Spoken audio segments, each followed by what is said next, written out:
BLBI, kasus bantuan likuiditas Bank Indonesia atau disingkat BLBI, terjadi saat krisis moneter 1997 sampai 1998. Waktu itu banyak bank hampir bangkrut. Jadi pemerintah lewat Bank Indonesia menyalurkan 147,4 triliun rupiah ke 48 bank untuk penyelamatan. Tapi uang ini justru banyak disalahgunakan. Hasil audit menunjukkan ada kerugian negara 138,4 triliun rupiah, termasuk penyimpangan besar hingga 54,5 triliun rupiah. Salah satu tokoh penting di balik kasus ini adalah Syamsul Nur Salim, pemilik Bank Dagang Negara Indonesia atau BDNI. Banknya dapat kucuran BLBI senilai 27,4 triliun rupiah. Tapi Syamsul hanya mengembalikan 1 triliun rupiah tunai. Sementara BDNI sudah memakai 248,5 miliar rupiah untuk menutup utang perusahaan lain, yaitu grup Gajah Tunggal. Tahun 2002, BDNI justru diberi surat keterangan lunas atau SKL oleh Badan Penyihatan Perbankan Nasional atau BPPN. Padahal pada 2008, jaksa menemukan tunggakan utang Syamsul masih mencapai 660 juta dolar Amerika Serikat. Lalu pada 2017,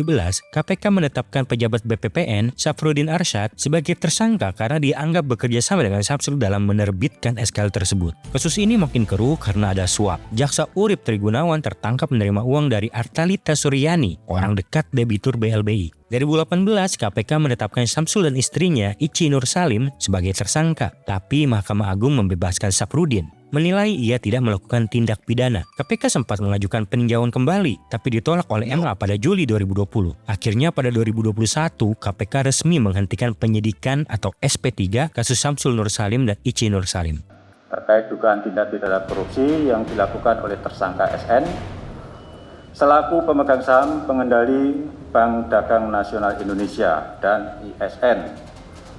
Penghentian penyidikan ini sesuai dengan ketentuan pasal 40 Undang-Undang KPK. Meski begitu, cerita belum berakhir. Pada 2022, lewat kuasa hukumnya, Syamsul membayar sebagian utang BLBI untuk Bank Dewa Ruci. Tapi untuk utang dari BDNI, pemerintah masih terus menagih hingga sekarang saat video ini dibuat. Skandal BLBI pun tercatat sebagai salah satu korupsi terbesar di Indonesia dengan kerugian negara 138 triliun rupiah dan jalan panjang penuh kontroversi.